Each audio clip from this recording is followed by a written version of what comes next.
ay yihiin igu sawir inaan lagu aamini karin mas'uuliyadda inta leeg ah inuu noqdo wasiirka khayraadka biyaha qaranka Jamhuuriyadda Soomaaliland. Hogayaha biyaha xisbiga mucaaradka ee UCID Cabdisalaan Maxamed Basbaas oo kulan warbaahineed ku qabtay magaalada Berbera ayaa waxa uu dhaliilo xooggan ugu soo jeediyay wasiirka wasaaradda horumarinta biyaha Soomaaliland. wasiirkaasi uu ku eedeeyay in mid ka mid ah shaqaalaha wasaaraddaasi uu kula kacay arrin fool xun. Hogayaha oo arrimahaasi ka hadlaya waxa uu yiri case ka dhacay wasaaradda khayraadka biyaha qaranka Jamhuuriyadda Soomaaliland oo ay ku dhacday wiil dhalinyaro ah oo kamid ah shaqaalaha wasaaradda khayraadka biyaha qaranka Jamhuuriyadda Soomaaliland oo shaqaalaha wasaaraddaasi kamid ahaa in shaqadii lagaga caydiyay inuu tacsiyadeeyay oo uu tacsi u diray dadkii shacabka ahaa ee ku dhaawacmay qaarna ay ku geeriyoodeen mudaharaadadii silmiga ah ee ka dhacay caasimadda qaranka Jamhuuriyadda Soomaaliland.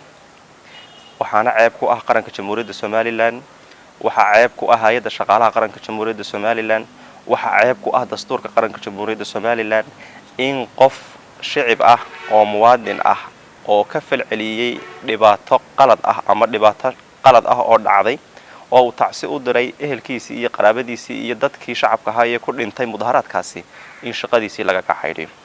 waxaan doonayaa shacabka Jamhuuriyadda Soomaaliland iyo ummadda ku nool Soomaaliland oo dhan guud ahaanteed inaan u faahfaahiyo in shaqada ama waxa loo yaqaano shaqaalanimada uu damaanad qaaday waxa loo yaqaano xeerka shaqaalaha rayidka ah ee Jamhuuriyadda Soomaaliland ee xeer number 32 2004.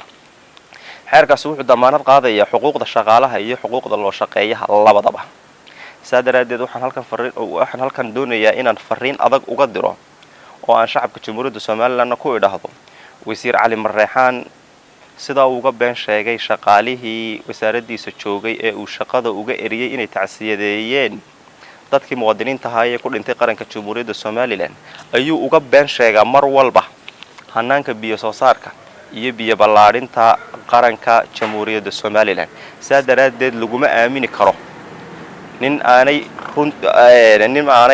nin inta ka run sheegi waayay oo shaqaalihii uu maamulayayna ka run sheegi waayay biyo ballaarintii uu sameynayay iyo magaceedu muxuu ahaa biyo soo saarkii dalka ee hadduu dhaamam sameynayay iyo hadduu ceelal sameynayayba ka been sheegi waayay oo wixiisu ay yihiin igu sawir inaan lagu aamini karin mas'uuliyadda inta leeg ah inuu noqdo wasiirka khayraadka biyaha qaranka Jamhuuriyadda Soomaaliland.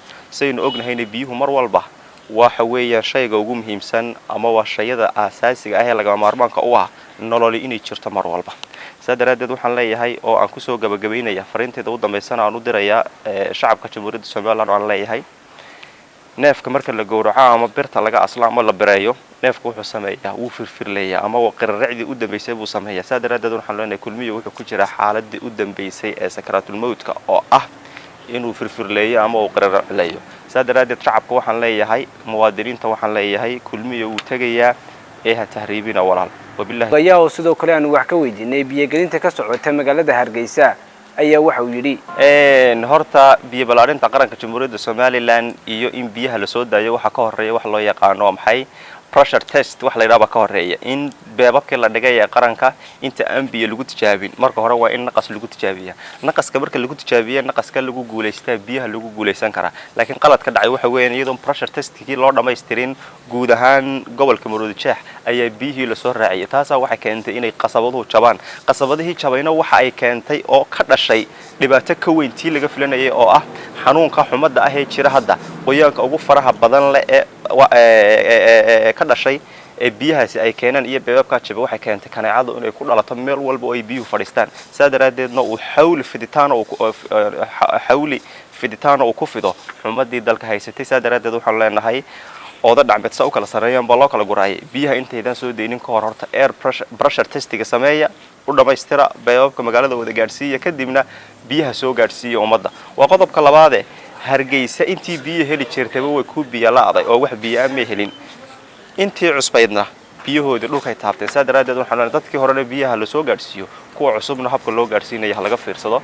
Cabdisaaq Qaasim Jaamac wararka telefishinka Saab magaalada Berbera.